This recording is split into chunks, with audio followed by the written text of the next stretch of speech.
नमस्कार, अजय चतुर्वेदी। आज हम जिस मुद्दे पर चर्चा करने जा रहे हैं वो मुद्दा और कुछ नहीं, मोदी सरकार ने अभी हाल ही में मुश्किल से 24 घंटे 36 घंटे हुए हैं, 25 जून को संविधान हत्या दिवस घोषित किया है। इसका बाकायदे गजट भी जारी हो गया है।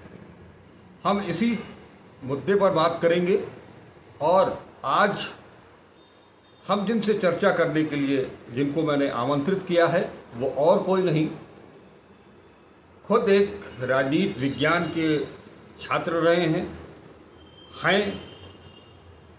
कुशल देश के जाने माने राजनीतिज्ञ हैं, राजनीति शास्त्री हैं। कांग्रेस से भी उनका काफ़ी घनिष्ठ लगाव रहा है। वो उत्तर प्रदेश कांग्रेस के सचिव, महासचिव और प्रवक्ता भी रह चुके हैं, प्रोफेसर सतीश कुमार। तो हम ज़्यादा वक्त न लेते हुए सीधे मुद्दे पर आते हैं। हाँ, चर्चा करने के पहले मैं एक चीज़ इंडिया गठबंधन को बहुत बहुत मुबारकबाद देना चाहूँगा। जिस तरह से आज विभिन्न राज्यों के विधानसभा उपचुनाव हुए और उसमें जो बड़ी जीत इंडिया गठबंधन ने हासिल की है, उन सब के लिए इंडिया गठबंधन के नेता, सभी नेता, चाहे वो मल्लिकार्जुन खड़गे साहब हों, राहुल गांधी हों, ममता बनर्जी हों, तेजस्वी यादव हों, हर किसी को मैं तहे दिल से बधाई देता हूं। तो अब हम चर्चा की शुरुआत करते हैं।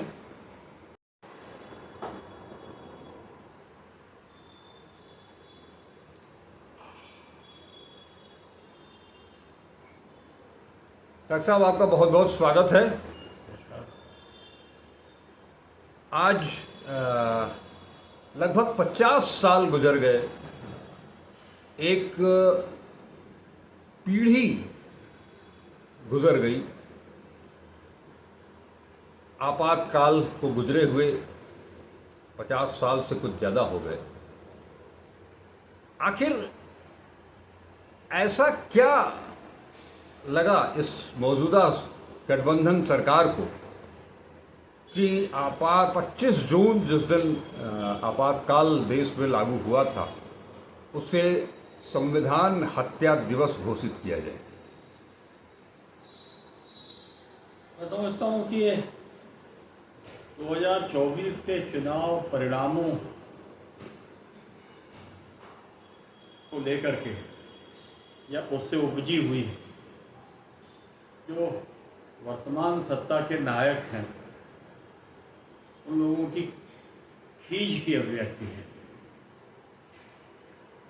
क्योंकि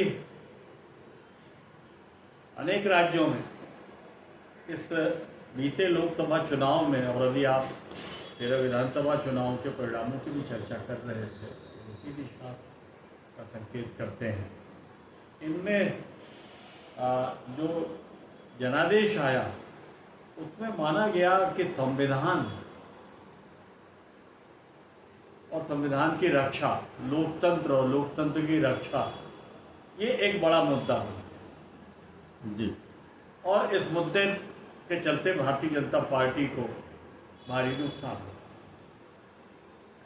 इसके लिए वो कांग्रेस को, इंडिया गठबंधन के दलों को दोष देते हैं और एक निर्देश भी जारी कराया गया था दरमियान इलेक्शन चुनाव आयोग के द्वारा कि इसे मुद्दा नहीं बनाया जाए, लेकिन बात तो इस्टेब्लिश हो चुकी थी, चल पड़ी थी। जबकि कांग्रेस और जो उससे जुड़े ये इंडिया गठबंधन में तमाम दल हैं, ये उससे पहले भी मुद्दा बनाते रहते थे। मुद्दा तो नहीं बनता था जी। बहुत सारे विधानसभा चुनाव इससे पहले हुए, पिछला जो लोकसभा चुनाव हुआ, तब भी लोकतंत्र की रक्षा के सवाल या उस पर संकट के सवालिया निशान, इन सब की चर्चा खूब करने की कोशिश हुई थी, लेकिन मुद्दा नहीं बना था। ये मुद्दा बनाने में भारतीय जनता पार्टी के नेताओं का हाथ था और अब अपनी उस गलती के बाद जो परिणाम आया उस पर उनकी खींच की अभिव्यक्ति है ये, क्योंकि संभवतः सबसे पहले अनंत हेगड़े ने, जी, फिर राजस्थान के कई एक नेताओं ने, जिसमें दिया कुमारी भी हैं, ज्योति मिर्धा भी हैं, और किरोड़ीलाल मीणा, उत्तर फिर उत्तर प्रदेश प्रदेश में लल्लू सिंह अयोध्या से इन सब लोगों ने ये डिफाइन करने की कोशिश की, और सागर की सभा में खुद नरेंद्र मोदी ने डिफाइन करने की कोशिश की कि हमें 400 पार क्यों चाहिए। संविधान संशोधन के लिए 400 पार आवश्यक नहीं है, उससे कम में काम चल जाएगा, लेकिन एक अहंकारपूर्ण नारा चूंकि दे दिया था, तो उसको जस्टिफाई करने में इन लोगों ने कहा अब ये बड़े लोग हैं, बड़े नेता हैं, तो इनकी बातें पब्लिक डोमिनियन में ऑन रिकॉर्ड आई। आमतौर पे गांव गिराव में ये बात बीजेपी के लोगों ने, कार्यकर्ताओं ने कहनी शुरू कर दी, तो उससे लोगों के दिमाग में एक सीधा परसेप्शन बना कि ये राज्यसभा में जो 2/3 बहुमत में कमियां हैं, उनको लोकसभा में बहुत ज़्यादा संख्या बढ़ा करके, संतुलन बना करके कुछ ऐसा करना चाहते हैं कि कॉन्स्टिट्यूशन बदल दे। अब वो पुराने कुछ परसेप्शन दबे पड़े थे, जैसे कि 50 साल पुराना इमरजेंसी का एक दबा हुआ खबर से मुद्दा निकाल रहे हैं, तो वैसे ही आरएसएस के गोलवल करके और लोगों के पुराने जो उनकी अभिव्यक्तियाँ इस तरह की थी, तो वो भी निकाल करके आने लग गई कि संविधान में तो उनका विश्वास ही नहीं। तो एक परसेप्शन देश में खड़ा हुआ कि ये लोग संविधान बदल देने वाले हैं, संशोधन करने वाले नहीं, बदल देने, पूरा का पूरा संविधान है। दोनों बड़ा अंतर है। जी। तो एक कॉमन मैन जिनका बच्चा पढ़ रहा होगा वो मजदूरी करते हैं, ऐसे लोग भी चुनाव में मैंने देखा कि उनको ये चिंता सता रही थी कि ये संविधान बाबा साहब वाला बदल देंगे और उससे बहुत सारे जो हक हुकूक हमको हासिल हुए हैं वो हमसे छिन जाएंगे। तो उससे जो चुनाव परिणाम पर थोड़ा असर पड़ा, ये उसकी खींच की हुई। हम एक चीज जानना चाहते हैं, उन्होंने नाम दिया है संविधान हत्या दिवस। जहाँ तक मैंने इसको जाना है, मिसेस गांधी ने जो इमरजेंसी लागू की थी वो कोई गैर कानूनी काम नहीं था, गैर संवैधानिक काम नहीं था। इमरजेंसी लागू करने की व्यवस्था संविधान में भी दी गई है। देखिए, इमरजेंसी आपकी धारणा ठीक है, क्योंकि इमरजेंसी संविधान विरुद्ध तो थी ही नहीं। जी, इमरजेंसी तो संवैधानिक प्राविधानों के तहत जी लागू की गई थी। बाद में उन्हें 44वां संविधान संशोधन जब हुआ सरकार बदलने के बाद 77 में, तो थोड़े बड़े इमरजेंसी उन्होंने भी नहीं खत्म की, क्योंकि वो भी मानते थे कि इमरजेंसी जरूरी है जी। और संविधान निर्माताओं ने भी माना था कि इमरजेंसी के प्रोविजन जरूरी है। और जो लोग इमरजेंसी दरमियान जेल गए थे वो सब लोग सरकार में बैठे थे, उन लोगों ने भी माना कि नहीं इसे जरूरी है। थोड़ा परिवर्तन उन लोगों ने 44वें संविधान संशोधन में नियोजित की। एक तो 38वें संविधान संशोधन में जो बात आई थी कि उसे जुडिशियल रिव्यू से परे कर दिया गया था, तो उसे ख़त्म कर दिया। और इमरजेंसी एक बाह्य और आंतरिक दोनों तरह की होती है, दोनों कारणों से होती है। ये प्रोविजंस उस समय थे जिसमें आंतरिक अशांति शब्द का प्रयोग था, उसमें भी इमरजेंसी अनुच्छेद 352 के तहत डिक्लेयर की जा सकती है राष्ट्रपति के द्वारा। तो उसको अशांति को ज़्यादा बेहतर ढंग से डिफाइन कर दिया कि आंतरिक अशांति जो है वो उसकी जगह सशस्त्र विद्रोह जी कर दिया, क्योंकि अशांति सशस्त्र विद्रोह से थोड़ा ज़्यादा व्यापक दायरा आंतरिक अशांति का। तो जो धारणा आपने व्यक्त की वो जायज़ है कि इमरजेंसी एंटी कॉन्स्टिट्यूशनल नहीं थी, संविधानेतर नहीं थी, संविधान सम्मत थी, संविधान के प्राविधानों के आधार पर उसकी घोषणा हुई थी और उसके पीछे समुचित औचित्य था। अभी तो आप देख रहे हैं जी कि लोगों की सदस्यता कहीं सदन की खत्म हो जा रही है, वो लोग अपील कर रहे हैं, हाँ अपील का समय भी मिल रहा है। बहुत सारे इलेक्टेड जनप्रतिनिधि, चीफ मिनिस्टर जेल से चीफ मिनिस्टरशिप चला रहा है अपनी। जी जी लेकिन उस समय क्या हालात थे? 25 जून 1975 एक आंदोलन चल रहा था, और आंदोलन का हक लोकतंत्र देता है, संविधान देता है, आंदोलन चलने में कोई बुराई नहीं। उससे पहले भी गुजरात बिहार से जो आंदोलन शुरू हुआ था, उससे पहले गुजरात में आंदोलन हुआ था छात्रों का, जी उससे सत्ता परिवर्तन भी हुए थे। सत्ता परिवर्तन लोकतंत्र की शोभा है, हो सकते हैं, उससे वो दिक्कतें नहीं आई। लेकिन बिहार के आंदोलन ने जो रुख ले लिया था, और इंदिरा गांधी के मुकदमे के फैसले में जो चुनाव याचिका उनके खिलाफ थी, उस पर फैसला आने के बाद जो राजनीति का रुख हो गया था कि इलेक्टेड गवर्नमेंट्स को आप चलने ही नहीं दोगे। वहाँ गफूर साहब की सरकार बिहार में चल रही थी, और हालात ये थे कि पैरेलल प्रशासन तंत्र खड़ा कर दो, लगान नहीं दो, रेवेन्यू नहीं दो, समानांतर प्रशासन खड़ा करके समानांतर गवर्नेंस चलाओ। इस तरह की अपील्स होने लग गई थी, इस तरह का आलम बन गया था।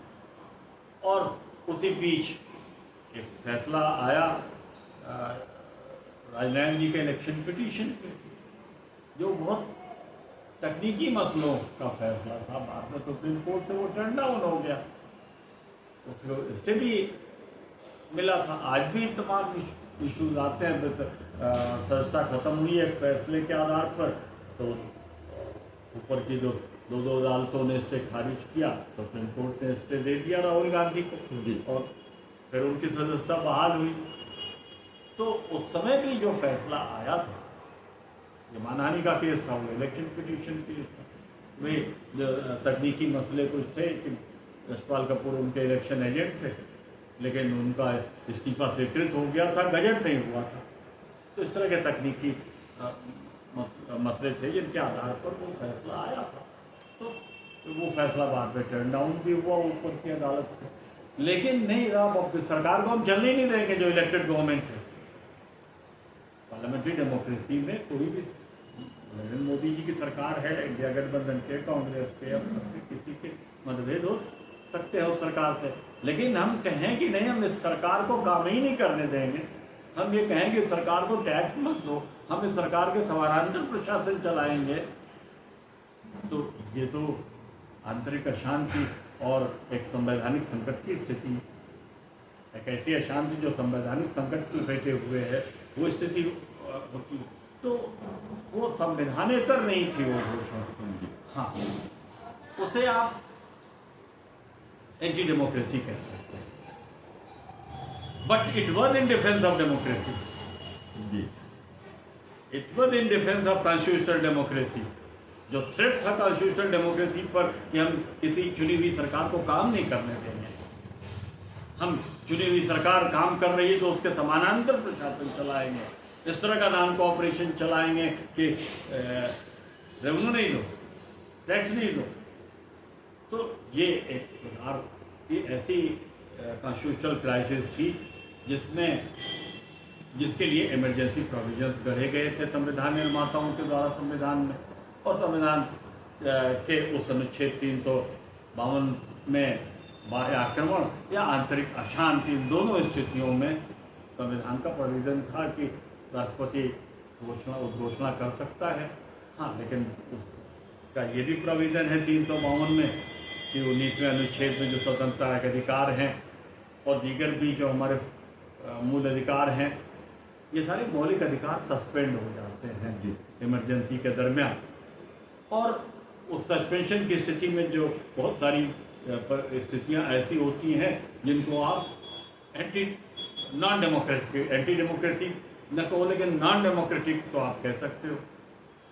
वो जो इमरजेंसी लागू की गई थी, वो जहाँ तक मुझे याद आता है 19 महीने के लिए थी। 21 महीने चली। 21 महीने के लिए, और उसके बाद 19 महीने के लिए नहीं लागू होती, 6 महीने जी वो एक्सटेंड करके उसको ख़त्म करने के बाद मिसेस गांधी को भी रियलाइज़ हुआ था कि ये ऐसा उन्हें शायद ये कदम नहीं उठाना चाहिए था। देखिए, वो बात मैं कंक्लूड करना चाह रहा था, तो आपने बीच में सवाल कर दिया कि उसे आप नॉन डेमोक्रेटिक कह सकते हैं। जी जो परिस्थितियां पैदा हो हाँ गई थी, हाँ लेकिन जैसा मैंने कहा कि उसकी बुनियाद में कॉन्स्टिट्यूशनल डेमोक्रेसी और उसके जो नॉर्म्स हैं, उसकी जो प्रक्रियाएं हैं, चुनी हुई सरकार को काम करने देना, आंदोलन और विरोध आपका हक है, लेकिन काम ही न करने दें वो, ये उचित नहीं है। तो उस स्थिति में वो डिफेंस ऑफ डेमोक्रेसी में था, लेकिन उसकी बहुत सारी परिणतियाँ डेमोक्रेसी के बुनियादी सिद्धांतों के विपरीत थी या बुनियादी कसौटियों के विपरीत थी। तो इसका दंड उनको मिलना था और वो दंड डेमोक्रेसी ने ही उनको दिया जी और सत्ता से उनको बाहर कर दिया। ये अलग बात है कि 3 साल के भीतर जो वैकल्पिक प्रयोग था वो बुरी तरह फ्लॉप हुआ, ध्वस्त हुआ। जो संपूर्ण क्रांति का स्वप्न था वो औधे मुँह हो गया और वो संपूर्ण क्रांति ध्वस्त होने की परिणति हुई कि उन्हीं लोगों ने, जिन्होंने बिल्कुल दूध की मक्खी की तरह इंदिरा गांधी को निकाल करके सत्ता से बाहर या कांग्रेस को सत्ता के बाहर कर दिया था, उन लोगों ने ही ये नारा दिया कि आधी रोटी खाएंगे, इंदिरा को वापस लाएंगे, और फिर 2/3 बहुमत से उनको 1980 में स्थापित कर दिया। तो ये इसलिए संभव हुआ कि वो कॉन्स्टिट्यूशनल डेमोक्रेसी और उसकी जो प्रक्रियाएं हैं वो बहाल रही, और बहाल इसलिए रही कि इमरजेंसी के जो प्रोविजंस थे उनके इस्तेमाल से जो इमरजेंसी के विपरीत एक आंदोलन गलत राह ले रहा था उस पर अंकुश लगाए गए थे। लेकिन उस अंकुश में क्योंकि लोकतांत्रिक अधिकारों पर भी अंकुश लगे, इसलिए जनादेश उन खिलाफ आया कांग्रेस के, और वो जनादेश जायज जनादेश कहा जाएगा। अगर लोकतंत्र में इस तरह के बुनियादी मौलिक अधिकारों का जो इतने दिनों तक सस्पेंशन रहा, हनन रहा, उसे लोगों को नागवार गुजरा और लोगों ने जनादेश दिया, तो इसमें कोई अनुचित बात नहीं है, बिल्कुल ठीक बात है। लेकिन वही जनता तो थी जिसने 3 साल के भीतर ही आधी रोटी खाएंगे, इंदिरा को वापस लाएंगे, ये नारा दिया। ये लोकतंत्र की शोभा है। तो बुनियादी बात वही कि पूरी डेमोक्रेसी एंटी कॉन्स्टिट्यूशनल थी ही नहीं, इसलिए ये संविधान हत्या दिवस अपने आप में एक उपहासास्पद संज्ञा है जी। और राजनीतिक पक्ष जो इसका है कि इमरजेंसी खत्म हो गई तो उस पर एक डेमोक्रेट की ही तरह इंदिरा गांधी ने और कांग्रेस ने रिग्रेट भी किया जी कि हमें मजबूरी में ये लगाना पड़ा, लेकिन हम इसके लिए क्षमा प्रार्थी हैं जी जी। कभी कभी कड़वी दवा देनी पड़ती है जी, लेकिन सॉरी बोल करके डॉक्टर देता है। हाँ। तो वो कड़वी दवा थी, लेकिन उसके लिए बाकायदा औपचारिक रूप से कांग्रेस पार्टी ने भी और तत्कालीन जो नायक थी कांग्रेस की इंदिरा गांधी, उन्होंने इसके लिए क्षमा भी मांगी थी और लोगों ने क्षमा कर भी दिया था। वो 1980 का जनादेश इसका प्रमाण है कि लोगों ने क्षमा कर भी दिया था। बिल्कुल सही कहा आपने कि वो जो एक इमरजेंसी लागू हुई, लोकतांत्रिक जो प्रक्रिया थी और जो मूल अधिकार थे उनको कुछ दिन के लिए सस्पेंशन जरूर हुआ था, लेकिन ये कहीं से भी इसको संवैधानिक हत्या नहीं कहा जा सकता है। ये इस पूरी बातचीत में एक चीज़ तो साफ आई है। हम एक चीज़ और पूछना चाहेंगे कि जो 6 महीने करके 19 महीने या 21 महीने तक इमरजेंसी चली और उसके बाद मिसेस गांधी ने, कांग्रेस पार्टी ने उसको रिग्रेट किया और वो फिर जनता के दरबार में गए और पूरी मेजॉरिटी के साथ वो वापस लौटे। हम ये जानना चाहते हैं कि ये जो 21 महीना बनाम 10 साल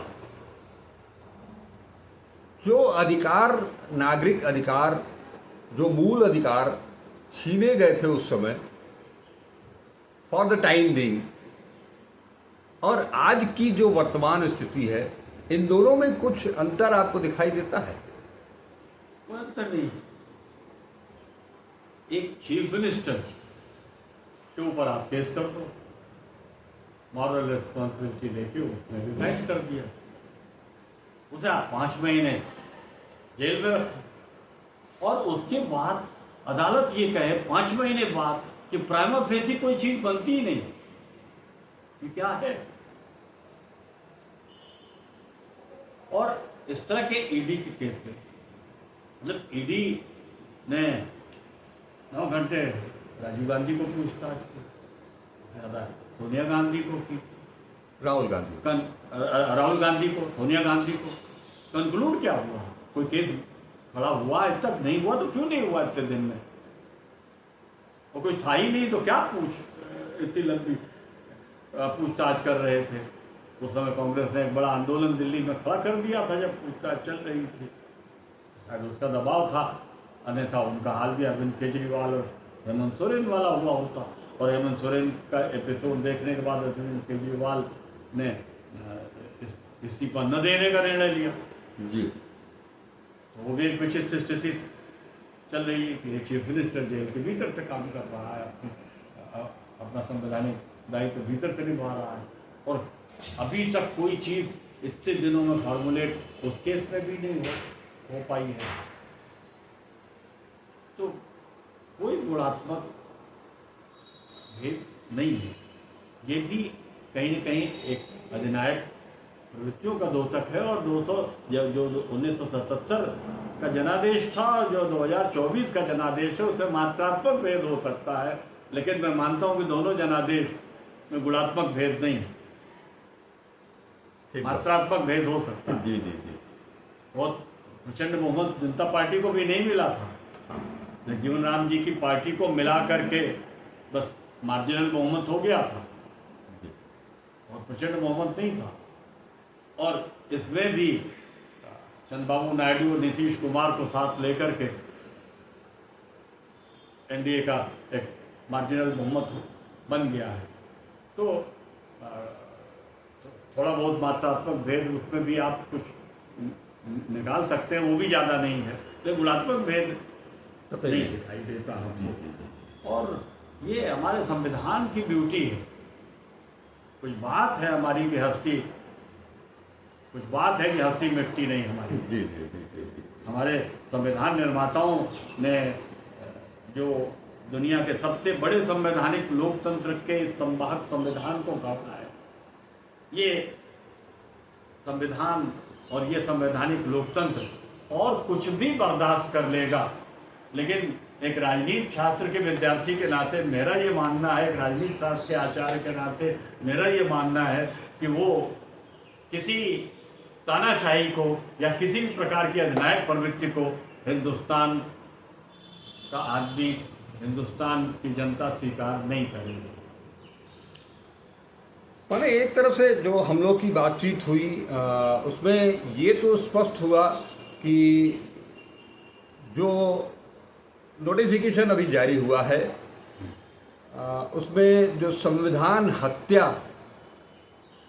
ये पूरी पंक्ति ही उस घटना से, इसका कोई मेल मिलाप नहीं है, इसका कोई औचित्य नहीं है, इसका कोई मतलब नहीं निकलता है।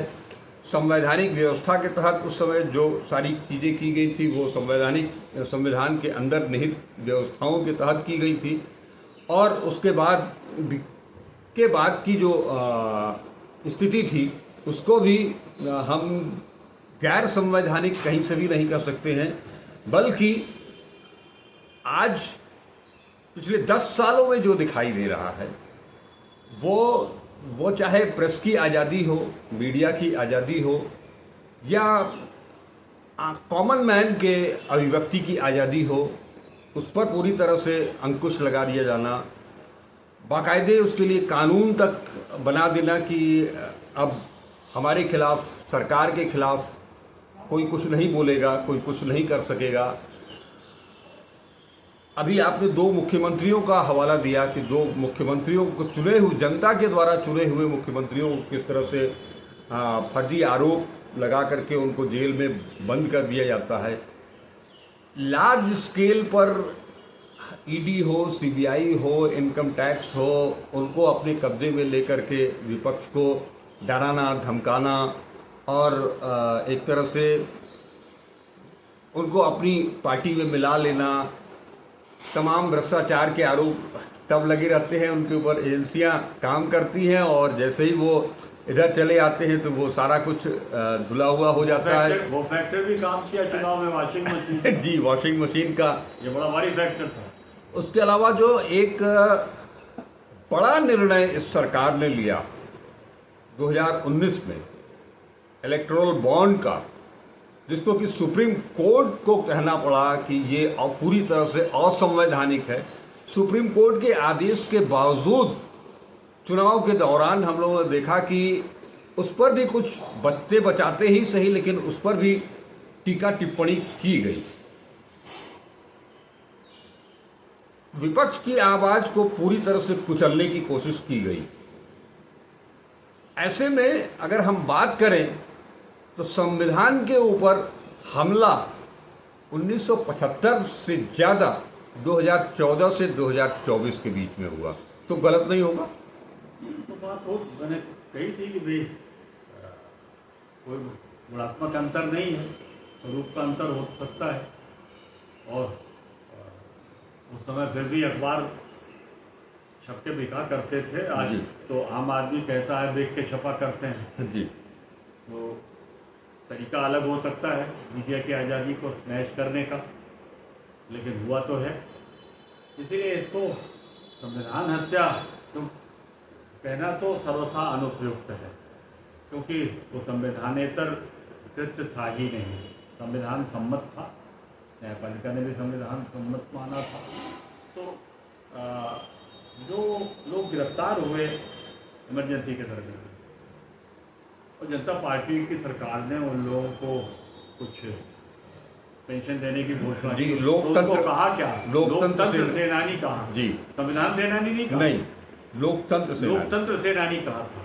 तो अगर ये एक बार लोकतंत्र की हत्या कहते तो शायद कुछ चल भी जाता, संविधान की हत्या तो उपहासास्पद। जी जी जी जी सर, बहुत बहुत धन्यवाद आपका प्रोफेसर साहब, आपने अपना बहुमूल्य समय दिया इस विषय पर चर्चा करने के लिए और हमारी दर्शकों को ये समझाने की कोशिश की कि संविधान की हत्या या संवैधानिक हत्या 1975 में कांग्रेस ने पूर्व प्रधानमंत्री इंदिरा गांधी ने नहीं किया था। आप सवाल लोकतंत्र पर उठा सकते हैं, लेकिन संविधान पर 1952 से लेकर के 1950 से लेकर के और 2014 तक संविधान की रक्षा पूरे समाज ने की है, हर राजनीतिक दल ने की है, और उसी की बदौलत आज हमारा लोकतंत्र भी काबिल है। और हम बड़े फक्र के साथ कहते हैं कि दुनिया का सबसे बड़ा लोकतंत्र अगर कहीं है तो वो हिंदुस्तान में है। और ये लोकतंत्र है सिर्फ इसलिए कि हमारे जो संविधान निर्माता थे उन्होंने जो एक सिस्टम दिया, उस सिस्टम के तहत हम आगे बढ़ते जा रहे हैं और दिन ब दिन ये लोकतंत्र और मजबूत होगा। इस बात को इस लोकसभा चुनाव 2024 के अंतर्गत इंडिया गठबंधन ने और ख़ास तौर पर राहुल गांधी ने हर मोर्चे पर, हर सभा में इसको साबित किया है। और उन्होंने जिस ढंग से इसे पेश किया, निश्चित तौर पर वो आम जन के अंदर वो घर कर गया। यही कारण है कि जो आज परिणाम आया है वो परिणाम आपके सामने है। बहुत बहुत शुक्रिया। हम सब आपके साथ हमेशा जुड़े हैं, आप हमारे साथ बने रहें। वीडियो को लाइक करें, शेयर करें।